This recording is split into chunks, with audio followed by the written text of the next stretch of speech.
lugar que é bom pra mim, é onde eu quiser estar. A estrela ainda brilha, ela é quem vai me guiar. Ser guerreira é minha sina, batalhando pra vencer.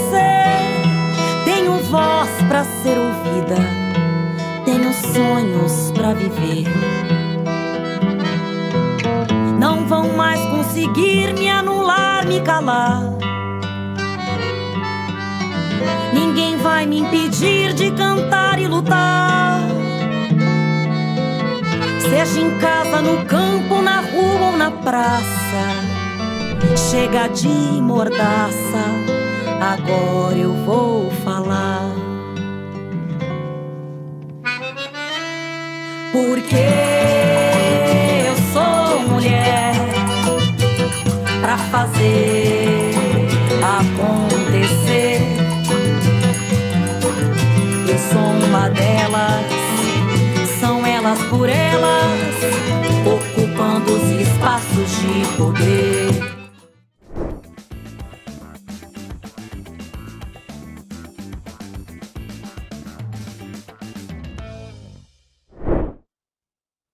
Olá a todas, todos que vai nos assistir, né, nessa aula. Nós estamos na semana do 8 de março e com essa aula com essa fala, né, essa conversa sobre o feminismo na América Latina e no Caribe, vai ter início as atividades e as comunicações da semana. Então, o que me foi pedido foi falar um pouquinho, fazer um balanço da luta das mulheres na América Latina. Isso é sempre bastante desafiador, porque nós temos uma realidade bastante complexa, né? E na região, e ao mesmo tempo com uma construção muito plural e diversa do feminismo.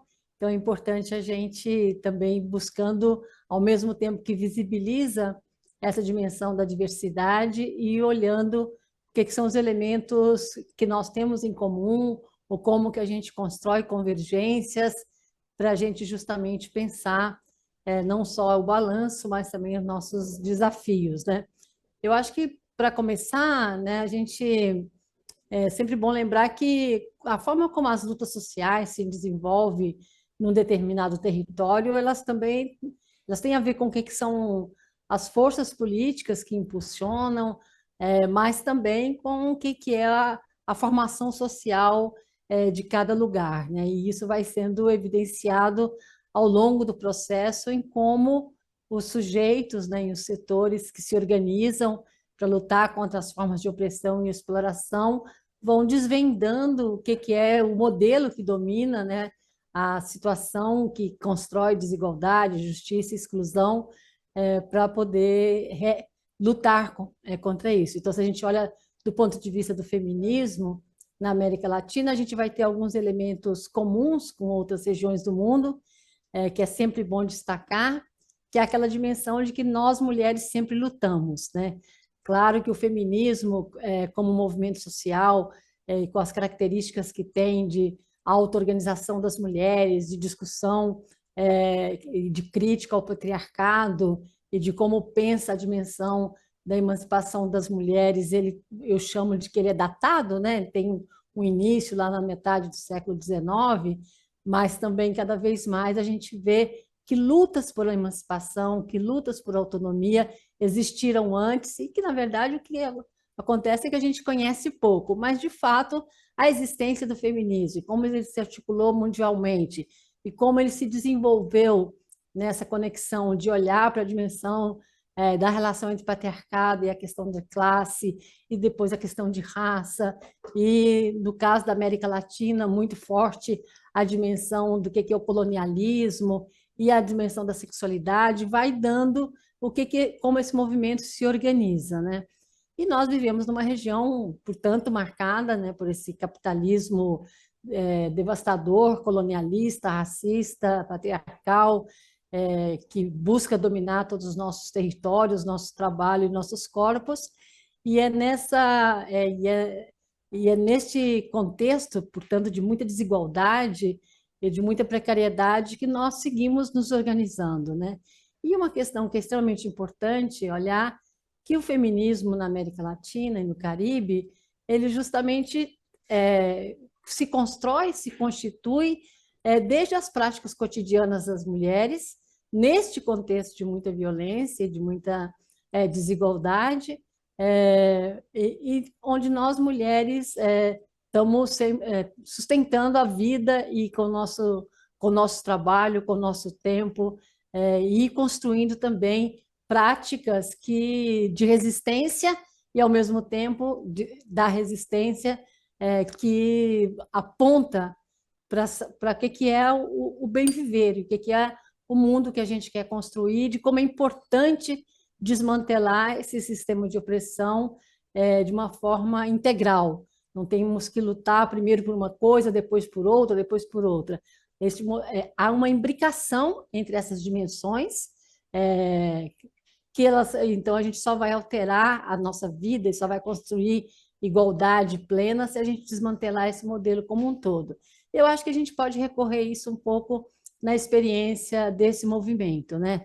Se a gente olhar os movimentos olhando do período mais recente, os movimentos de mulheres aqui na América Latina sempre articularam a luta e a organização das mulheres, como a gente chamou e ainda chama, com as lutas por transformação geral da sociedade, como, por exemplo, pela luta pela redemocratização dos nossos países na época das ditaduras, na década de 70, 80, né?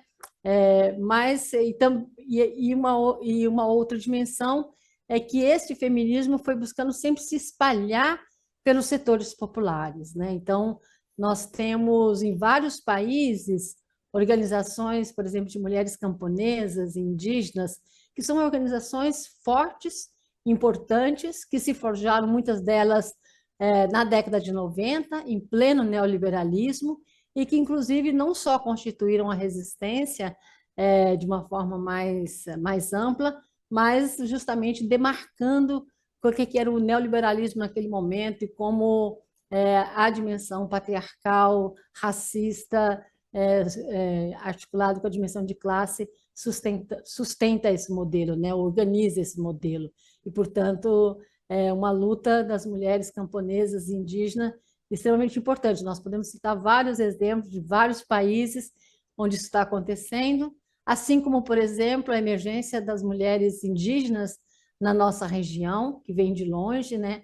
Como organização, como luta, e a gente sabe que em muitos países a dimensão indígena é muito conectada com a dimensão camponesa, né? São indígenas camponeses, e, portanto, essa luta também está sempre, em muitos contextos, se articulam, e é desde este lugar que as mulheres constituíram reflexões extremamente importantes sobre a soberania alimentar, sobre a dimensão da agroecologia, sobre o que é o significado da alimentação na nossa agenda, e sempre articulando isso com a luta contra a violência, com a luta, em alguns lugares mais, outros menos, pela legalização e descriminalização do aborto. Então, essa conexão entre a luta e a defesa dos territórios com essas lutas do feminismo do mundo inteiro, vamos dizer assim, né?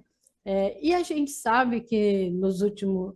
E desde aqui da América Latina, nós temos contribuições imensas de várias, inclusive, correntes feministas que emergiram aqui, como o feminismo comunitário, ou o que é o papel do feminismo decolonial aqui na região, do feminismo negro. Há toda uma dimensão do feminismo caribenho, que é negro, que a gente conhece pouco e que nós precisamos conhecer mais, e que está sempre olhando justamente para essa imbricação das formas de opressão e de exploração, e buscando construir essa perspectiva política que a gente chama de decolonial, desde as nossas referências, né? E não com o olhar do colonizador ou com a referência eurocêntrica, né? Mas isso não nos impede, como movimento feminista na América Latina, de ter uma relação muito forte com o internacionalismo, né? Então, nós aqui na América Latina temos muitas conexões com os movimentos feministas do mundo inteiro. E isso tem a ver também com uma compreensão política, né, de que a gente não vai, que esse modelo de dominação ele tá operando em todas as regiões do mundo. Eu sou a Marilane Teixeira, sou economista, professora, pesquisadora do Centro de Estudos Sindicais de Economia do Trabalho, do Instituto de Economia da Unicamp, e também sou assessora sindical, colaboradora, né, nos temas de gênero, trabalho, relações de trabalho. E uma saudação, então, a todas e a todos que estão nos acompanhando. E eu vou hoje conversar sobre condições de trabalho e paridade salarial.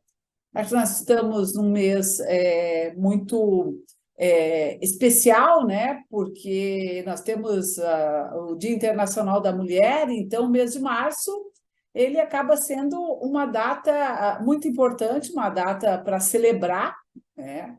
Mais do que comemorar, nós estamos celebrando as lutas, né, das mulheres e, evidentemente, aproveitando a oportunidade para poder chamar atenção para as situações ainda de muita desigualdade, de muita precariedade, que envolve várias dimensões da vida das mulheres, mas, em especial, evidentemente, o tema do trabalho, que é exatamente isso que eu vou tratar. Então, eu vou começar chamando a atenção para que, assim, primeiro, as condições de inserção das mulheres na atividade produtiva, né, no mundo do trabalho, ela ocorre muito em função da própria forma como as mulheres, de uma maneira geral, elas conseguem compatibilizar, né, o trabalho de produção, o trabalho na atividade econômica, né, com o trabalho que a gente chama de reprodução, que é o trabalho de cuidados de afazeres domésticos. E esta relação entre o trabalho de produção e o trabalho de reprodução, ele está presente em toda a trajetória laboral de vida das mulheres. Em qualquer contexto, por exemplo, econômico, social, histórico, em que a gente analisa as condições de inserção das mulheres no trabalho, esta relação entre o trabalho produtivo no mercado de trabalho reprodutivo sempre esteve presente lá. Mas, às vezes, parece que há um abismo que separa essas duas dimensões, né? O trabalho da produção e o trabalho da reprodução. Como visto muitas vezes e reiterado várias vezes, mesmo quando a gente fala no século XXI, de que como se o espaço da produção econômica do mercado fosse um espaço só masculino, dos homens. E o espaço privado, o espaço da família, é o espaço das mulheres, né? E essa concepção, essa ideia que permeia ainda muito fortemente as nossas sociedades, impacta, evidentemente, em todas as dimensões da vida, principalmente das mulheres. E, a despeito disso, a gente, olhando a experiência do Brasil, mas também olhando outros países, se percebe que nas últimas décadas se avançou muito a participação das mulheres no mundo do trabalho. Ou seja, o que é a participação? São aquelas mulheres que estão em idade ativa, né, que podem já participar do mercado de trabalho, que estão inseridas no mercado de trabalho. Se nós olharmos os últimos 40, 50 anos, mais do que dobrou a taxa de participação das mulheres no mercado de trabalho no Brasil. Mas ainda é uma taxa relativamente baixa quando eu comparo com os homens, por exemplo. Os homens, mais de 75% dos homens em idade ativa participam do mercado de trabalho. As mulheres está em torno de 55%. E a gente percebe que essa taxa ela pouco se alterou nas últimas décadas, né? E para que a gente possa compreender por que isso acontece, é óbvio que a gente precisa colocar, inserir nas nossas reflexões a questão do trabalho reprodutivo, o trabalho de cuidados, né? Mas, ao mesmo tempo em que cresce essa participação, né, das mulheres, essa ampliação ela ocorre marcada por muitas desigualdades, né? Principalmente quando a gente analisa a forma como as mulheres negras se inserem no trabalho produtivo e remunerado, que é de forma muito desigual, muito desequilibrada na comparação com parte das mulheres brancas, mas principalmente com os homens negros e com os homens brancos, né? Mas, ao mesmo tempo, e isso é importante, e que há cada vez mais uma pressão para uma inserção cada vez maior das mulheres no espaço de produção econômica, no trabalho remunerado, assim como cresce também no Brasil, e provavelmente os dados do censo que está sendo realizado, que vão ser brevemente divulgados, né, vão mostrar isso, como cresce a participação dos domicílios chefiados por uma única pessoa, adulto, na maioria deles chefias de mulheres, tá? Que são as únicas responsáveis pelo domicílio. Os últimos dados já davam conta de mais ou menos 46% dos domicílios brasileiros eram chefiados por mulheres. Então, há uma pressão para participar do mercado de trabalho, porque você precisa gerar renda para poder sustentar a família, mas, ao mesmo tempo, o acesso às políticas públicas por meio de infraestrutura social, como aparelhos na saúde, educação, cuidados, eles encolheram nesta última década.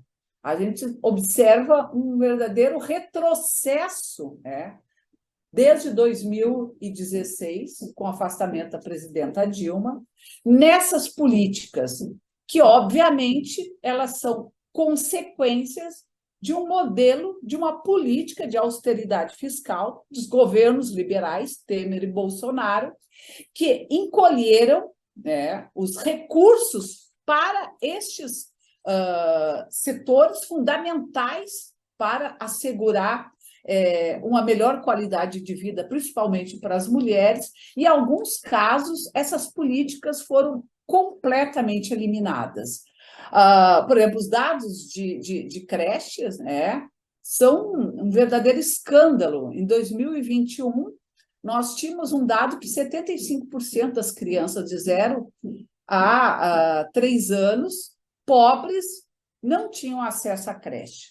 Então, com isso, as mulheres se inserem em condições muito mais desfavoráveis, porque precisam compatibilizar esse ingresso, essa inserção no trabalho remunerado com as responsabilidades junto à família.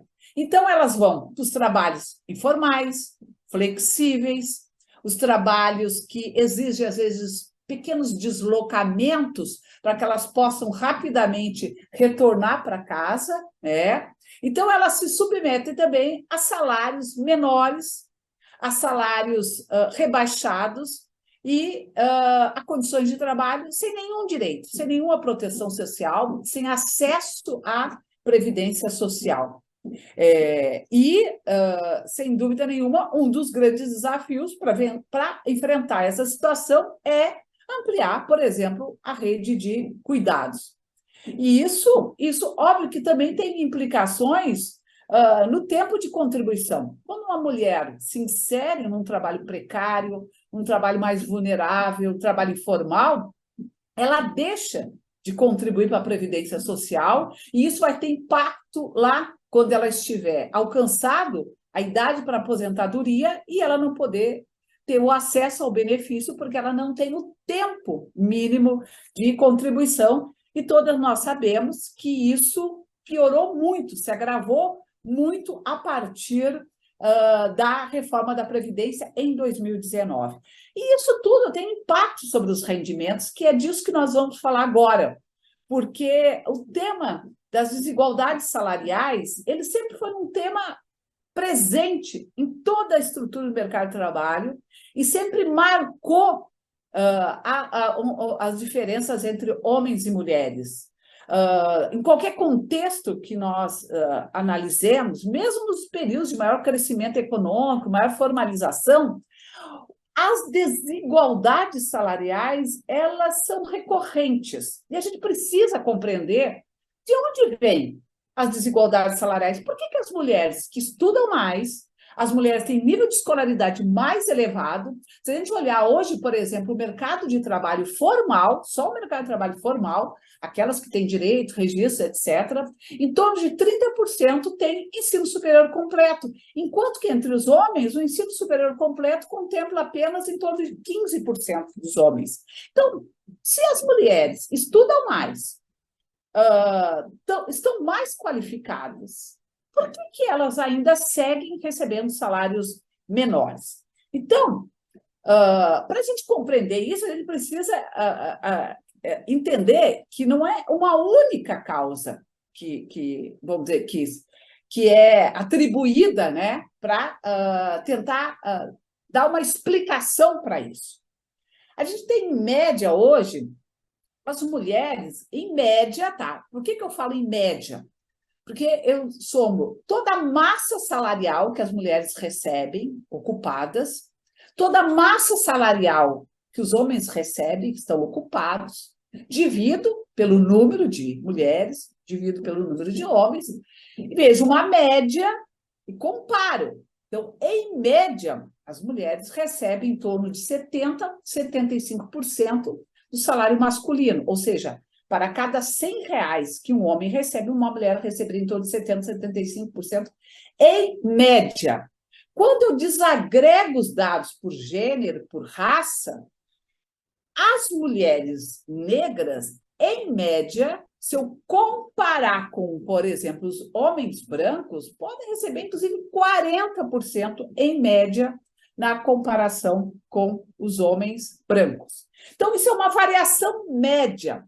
Essa variação média, ela precisa ser compreendida para a gente poder ter clareza, ter nitidez sobre que medidas que precisam ser adotadas para poder enfrentar o problema das desigualdades salariais. Porque não é uma medida apenas que vai enfrentar o problema das desigualdades salariais. São um conjunto de medidas coordenadas, tá? Uma vez que elas se apresentam sobre várias dimensões. A primeira delas tem a ver com o fato de que as mulheres, por ter menos acesso a políticas públicas de cuidados e porque, historicamente, elas é delegada a responsabilidade dos cuidados a afazeres domésticos, elas se inserem em empregos mais precários para compatibilizar essa dupla presença, o espaço da casa com o espaço do trabalho remunerado. E, muitas vezes, elas se submetem a aceitar um trabalho com um salário mais rebaixado, com um salário mais precário, mesmo com um nível de qualificação de escolaridade superior, para poder dar conta da sobrecarga do trabalho doméstico que recai sobre elas. Então, isso é um primeiro aspecto que precisa enfrentar. E, obviamente, para enfrentar isso, a gente precisa ter acesso a políticas públicas que assegurem às mulheres que elas possam se deslocar para empregos melhores, empregos mais qualificados, mais protegidos, com jornadas de trabalho, porque elas vão ter acesso a políticas públicas que vai assegurar uma série de direitos, inclusive o acesso à creche, educação, etc. Bom, o segundo aspecto diz respeito à divisão sexual do trabalho, que determina o lugar de homens e mulheres na sociedade. e que segrega as mulheres para as piores posições e ocupações que tem a ver com os processos mesmo de discriminação. As mulheres ainda são vistas como sendo aquelas que são as que estão mais aptas a, vamos dizer, desenvolver atividades de cuidados, educação, coisa da saúde, porque elas já são conhecimentos, habilidades adquiridas naturalmente, obviamente que não tem nada de natural nisso, e que, portanto, é natural que, se elas querem se inserir no mercado de trabalho, elas vão para essas áreas: assistência, educação, saúde, tá? Trabalho doméstico, tá? E todos nós sabemos que estas funções, essas ocupações, estas profissões são mais desvalorizadas socialmente. Elas não são reconhecidas, elas não têm valor social. Por quê? Porque parte desse trabalho pode ser realizado gratuitamente no âmbito das famílias, porque isso faz parte da naturalidade, né, do trabalho das mulheres. Então, essa segregação, ela pode expressar em várias áreas, inclusive em algumas áreas da profissão. Eu vou dar um exemplo: engenharia. Nós temos pelo menos 13 tipos, né, de engenheiros: engenheiro mecânico, engenheiro ambiental, engenheiro civil, enfim. Quando eu olho, por exemplo, os dados, né, do mercado do trabalho formal, tá, e comparo o salário das mulheres em relação aos homens que são engenheiras, as mulheres recebem de 65% até 94% de remuneração de rendimentos na comparação com os homens. Em nenhuma dessas especialidades da engenharia eu encontrei uma mulher que tivesse um rendimento médio superior aos homens. Todas as modalidades as mulheres recebem menos. As que elas recebem um pouquinho melhor, ou seja, acima lá, 65%, 66%, 90% do salário masculino é engenharia ambiental e de alimentos, que inclusive tem uma característica muito associada com o que é considerado atividades típicas das mulheres. Óbvio, na engenharia as mulheres vão para a questão ambiental, na engenharia as mulheres vão para a engenharia de alimentos.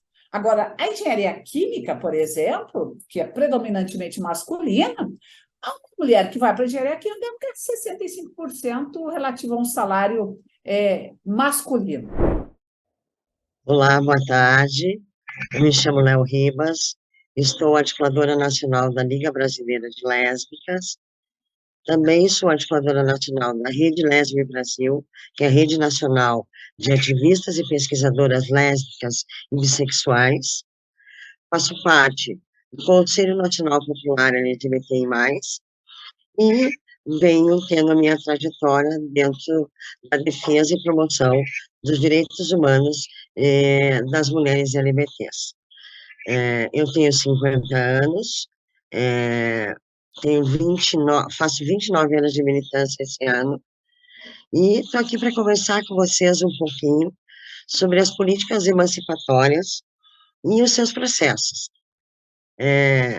Quando a gente pensa uma política emancipatória, nós pensamos em algo que possa promover a equidade de direitos e o estabelecimento de conquistas produzidas ao longo dos tempos, né? Essas políticas, elas deveriam já ter sido pensadas há muitos anos atrás e precisariam já estar efetivadas para garantir o direito e o acesso, a permanência dessas cidadãs dentro do conjunto de políticas públicas sociais no Brasil. Infelizmente, o que nós temos vivido há muitos anos não corresponde à realidade, né? Apesar de, durante 15 anos, nós temos tido avanços significativos nas políticas emancipatórias, nas políticas públicas sociais voltadas para a comunidade LGBT, nós não tivemos uma garantia de, de permanência dessas políticas nas trocas de governo. Então, isso acaba por tornar o Brasil ainda defasado nas nossas conquistas.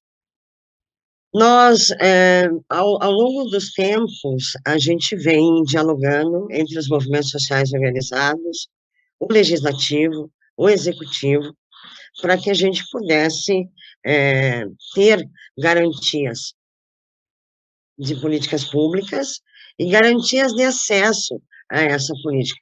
Porque também existe um vácuo enorme entre uma decisão e a efetivação dessa política na ponta, na base, no Estado, no município, no território, onde essas políticas devem ser executadas.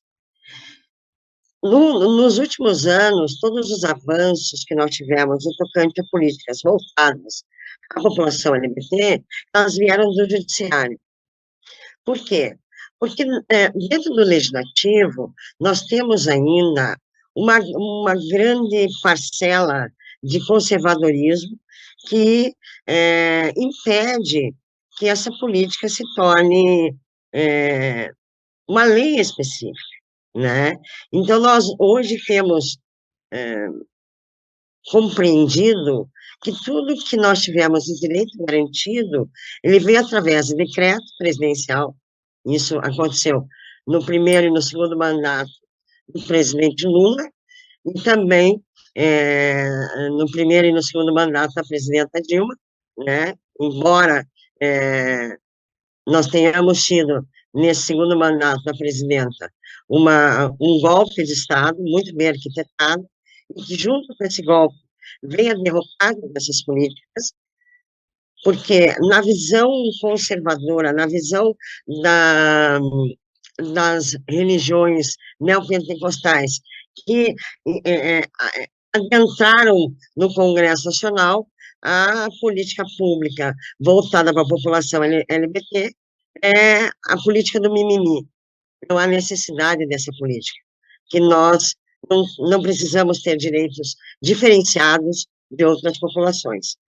E isso vem se desdobrando desde 2016 para cá, o que culminou, né, na eleição do próprio ex-presidente Jair Bolsonaro, que, inclusive, utilizou da pauta da política pública social para a população LGBT como um todo, como alvo político dele, né, atestando e sempre reforçando o estigma a essa população e toda a violência que ele produziu através dos seus discursos de ódio. Então, pensar numa política emancipatória é pensar em proteger a vida de um ser humano. É pensar em dar direito àquele que sempre teve à margem da sociedade. E nesse sentido é que nós, ao longo desses quase 50 anos de movimento LGBT no Brasil, buscamos, né? É muito complicado pensar que nós pagamos nossos impostos, que nós exercemos toda a nossa parte cidadã no tocante ao que nós temos que doar nosso para a sociedade. Mas, no que se refere ao que vem da sociedade, da política pública para nós, não é respeitado. Não existe um direito exercido. Nós sequer somos sujeitas de direitos, né? Eu me lembro até hoje, vou fazer um parênteses aqui, eu me lembro até hoje, no primeiro discurso do presidente Lula, em 2004, quando ele afirma que nós também éramos sujeitas de direito. Foi a primeira vez no Estado brasileiro que um presidente da República se direciona a uma população, a população LGBT, nesse caso, como sujeitos de direito, que nós nunca tínhamos sido reconhecidas e reconhecidos até aquele momento como sujeitos de direito. Então, nessa trajetória toda, nós tivemos diversas lutas, diversos embates, diversas ativistas nossas ficaram pelo caminho na luta por esses direitos. Direitos que a gente deveria de ter, como qualquer outra pessoa tem. Acesso à saúde de uma forma humanizada, acesso à educação com garantia de permanência para a gente dentro do ambiente escolar, direito à segurança pública, direito à vida. Nós não temos. Mas hoje, nós vislumbramos um outro momento, né? Começa-se um ano com a garantia de um novo governo, de um governo democrático, de um governo afetuoso, de um governo que realmente olha para o seu povo, olha para as mazelas desse povo e garante a esse povo que não vai esquecer de ninguém. Quando começa esse governo, já agora no ano de 2023, que se aponta uma Secretaria Nacional de Políticas Públicas voltadas para a população LGBT, aponta-se um novo horizonte, aponta-se uma nova perspectiva de vida e de futuro, não só para as pessoas LGBTs, não só para essas mulheres, mas para a sociedade em geral. Porque toda essa política, ela reflete na sociedade. O Brasil ele só vai ser democrático, de fato, quando não houver mais racismo, quando não houver mais machismo e quando não houver mais LGBTfobia. Então, quando vem esse apontamento do governo federal, se constitui uma Secretaria Nacional dentro da pasta dos direitos humanos, se demonstra um novo olhar para a vida dessas pessoas. E isso nos deixa muito felizes. Nos deixa muito felizes com a certeza de que nós sempre estivemos do lado certo da história. Essas políticas públicas, elas vêm sendo pautadas minuciosamente pela sociedade civil organizada, sempre foi um tema muito frágil de diálogo com os governos federais, estaduais e municipais. Veja, vou falar para você do meu território. O meu território, eu estou em Curitiba, no Paraná, uma das cidades, uma das capitais mais conservadoras do país, e a quinta capital que mais violenta e mata a população LGBT no Brasil. Nessa capital, onde nós temos um grande número de movimentos LGBTs, de movimentos sociais organizados LGBTs, onde nasce o ativismo LGBT, praticamente, nós só fomos ter um conselho municipal de políticas voltadas para a população LGBT, agora, no ano de 2023, recentemente aprovado na Câmara Municipal de Curitiba. Mas, no governo estadual, nós não temos sequer uma política voltada para as comunidades. E Paraná não é o único estado do Brasil nesse vácuo. Nós temos outros estados, outros 11 estados brasileiros que não trabalham com pastas voltadas para a população LGBT. E isso é um retrocesso na política. Isso demonstra o quanto o Brasil ainda tem a avançar. O que a gente espera é que, diante desse novo momento, diante dessa nova política, diante dessa nova perspectiva que nós temos, nesse esperançar, que Paulo Freire sempre falou, é que a gente, nesse ano, e nos próximos 3 que se seguem, a gente consiga alcançar esses lugares de política pública específica para a nossa população. Olá, eu sou Carla Aires, vereadora pelo PT em Florianópolis, capital do estado de Santa Catarina. Quero começar saudando a todas as companheiras, a todas as mulheres, as pessoas que se identificam como mulheres que nos acompanham neste dia 8 de março, mais um dia que marca um histórico, né, da nossa luta por igualdade de direitos, por representatividade, por combate à violência, pela cidadania plena e, sobretudo, para que a gente construa uma sociedade mais igual e fraterna. Para mim, é um pouco isso que significa tanto o sentido do feminismo, como me reconheço, e também da luta desse Dia Internacional das Mulheres. Eu sou formada em Ciências Sociais, sou doutora pela Universidade Federal de Santa Catarina, estudei um pouco a participação de mulheres na política e hoje posso dizer que, representando o nosso partido, tenho essa tarefa de estar ocupando um desses espaços que tantas que vieram antes de nós construíram pilares para que a gente pudesse alcançar. E tendo, né, sido eleita em 2020, que foi um ano que marcou muito fortemente o maior número de mulheres eleitas nas câmaras municipais brasileiras, inclusive com um perfil muito diverso, né, representando de fato várias questões que nós já vínhamos há muito tempo colocando, de que a sociedade é diversa, mas sobretudo que as mulheres são diversas, né? Portanto, em 2020 nós tivemos muitas mulheres eleitas, de diferentes partidos, é verdade, mas especialmente do campo progressista de esquerda e do Partido dos Trabalhadores e das Trabalhadoras, mulheres jovens, mulheres negras, mulheres indígenas, mulheres trans, mulheres lésbicas como eu, que representam uma gama dessa nossa não só diversidade, mas também pluralidade das demandas que atravessam a nossa vida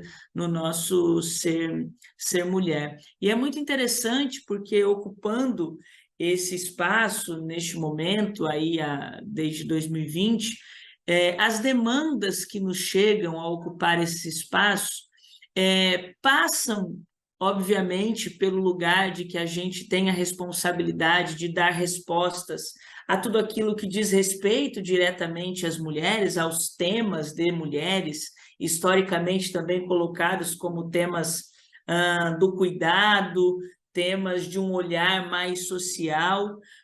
Porém, eu acredito que é um desafio da política e do próprio aprofundamento democrático que a sociedade e que esses espaços de poder e decisão, de representação, de representatividade, também olhe para as mulheres como representantes no seu sentido mais amplo, né? Porque parece que, assim, existem os representantes da cidade, os representantes do Estado, que são os homens que estão na política há tanto tempo, que podem falar sobre tudo, e que nós, mulheres, quando chegamos nesses lugares, estamos aqui restritas a opinar, a falar, a demandar só o que diz respeito às mulheres. Claro que nós queremos falar disso, porque a gente sabe que, durante muito tempo, a nossa ausência desses espaços invisibilizou demandas específicas. Mas é muito importante que a gente faça um debate, faça nossas representações com bastante qualidade, inclusive, para falar sobre tudo.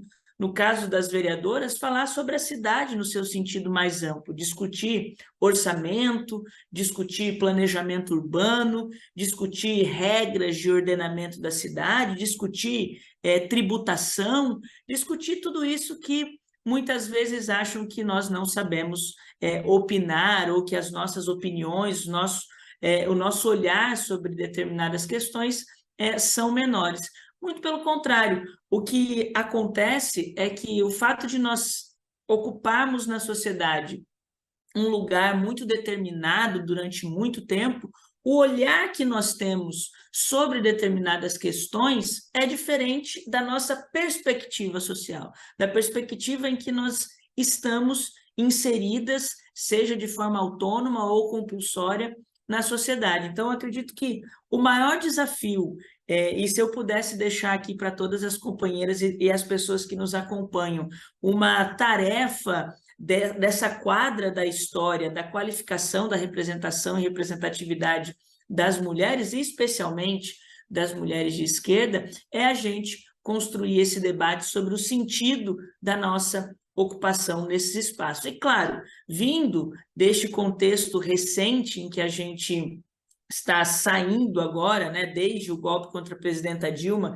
desse obscurantismo, dessa ascensão neofascista, dessa ascensão conservadora no Brasil, a nossa tarefa é também estar na linha de frente da defesa da democracia, no combate às pautas, à narrativa, às fake news conservadoras, porque a gente sabe que parte significativa deste levante conservador no Brasil, inclusive desde um pouco antes do golpe contra a presidenta Dilma, tem os nossos corpos, tem os nossos direitos, tem as nossas pautas como um escudo que sempre é atacado primeiramente. A gente sabe o quanto que a violência contra as mulheres aumentou, o quanto que nós sofremos com o desemprego durante a pandemia, por exemplo, o quanto de órfãos da pandemia nós temos por essa negação à ciência, por um governo genocida e negacionista que nós derrotamos nas urnas em 2022,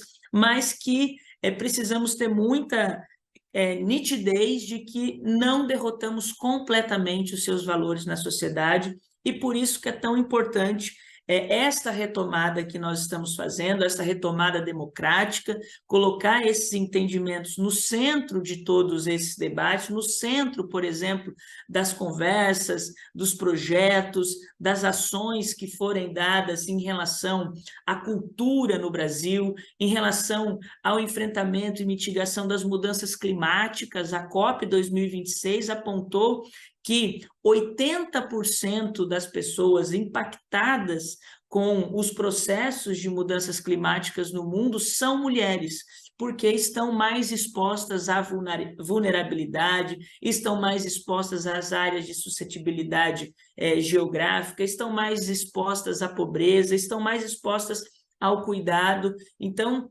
é muito importante que toda essa retomada democrática tenha como perspectiva de gênero um princípio, inclusive porque nos próprios objetivos do milênio essa perspectiva de gênero está colocada. E mais uma vez eu repito, porque para mim é muito importante, não só para pensar temas específicos, como, por exemplo, a própria violência, ou a saúde da mulher, ou a questão de creches, etc. Não, a mobilidade urbana afeta diretamente as mulheres, o número de cirurgias, consultas eletivas no SUS afetam diretamente as mulheres ou indiretamente pelo papel do cuidado. Então, é preciso entender, e nós esperamos e temos certeza que com esse novo governo do presidente Lula, que com a ministra Cida à frente do Ministério das Mulheres, numa perspectiva interministerial, intersetorial, a gente vai poder construir essa democracia que tem a perspectiva de gênero como um princípio do combate às desigualdades e um princípio para também a construção de uma sociedade anticapitalista e mais igual. Nós temos uma bancada eleita nas últimas eleições de 19 mulheres, se não me engano, 18. Eu sou, por exemplo, a primeira suplente de deputado federal aqui pelo meu estado. Nós temos uma deputada e um deputado, eu sou primeira suplente. A segunda suplente também é uma mulher, porque nós tomamos a frente de forma muito definitiva nesse processo eleitoral e, por isso, queremos estar no centro dessas discussões. Mas é claro que toda essa característica, todo esse perfil, todo esse cenário que a gente vem superando dos moldes da ocupação dos espaços de representação, de decisão e de poder, que vem desde a garantia do voto das mulheres lá em 1932, 34, e paulatinamente acrescido de uma maior eleição e maior ascensão dos nossos corpos nesses espaços pós-redemocratização e depois com a legislação dos 30% das candidaturas, e a gente vem mudando esse cenário, e vem mudando esse cenário muito mais a partir dos municípios e depois nas assembleias e depois no Congresso Federal, inclusive porque existem estudos que apontam que as mulheres conseguem ocupar espaços de poder e decisão quando os níveis de representação são mais baixos, portanto, conselhos gestores, audiências públicas e câmaras municipais, porque são espaços de participação mais próximos da sua vida, da sua rotina, e especialmente também com essa divisão ou essa má divisão sexual do trabalho que nos relega o papel do cuidado. E quando nós passamos a ocupar mais esse espaço, e especificamente desde que nós tivemos o lamentável assassinato da vereadora Marielle Franco, o debate sobre a presença das mulheres ganhou um peso, uma redoma muito mais central nas discussões brasileiras, e a gente tem visto muitas de nós ocuparmos esse espaço. É claro que quando a gente ocupa esses lugares, a gente transforma esses lugares, se não profundamente, de forma muito significativa. Nós transformamos porque levamos para esses lugares debates outrora não debatidos, nós modificamos porque os nossos corpos incomodam, as nossas vozes incomodam, a nossa forma de olhar o mundo incomoda, e essas discussões que nós propomos, ou a forma de discussão da política que nós propomos, tem como consequência, sim, uma alteração da estrutura institucional constituída há muito tempo. E o que a sociedade patriarcal, capitalista, misógina, racista, capacitista, LGBTfóbica faz num primeiro momento para tentar negar este avanço de pluralidade de ideias é buscar nos aniquilar. E não é nos aniquilar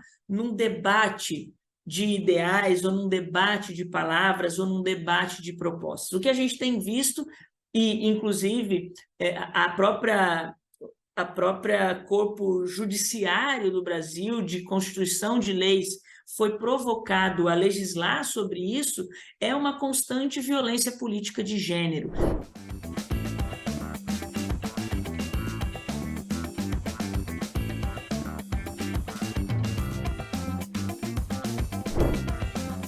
Se você perdeu alguma aula, acesse a playlist TV Elas por Elas Formação no canal da TV PT no YouTube ou em formato de podcast no Spotify.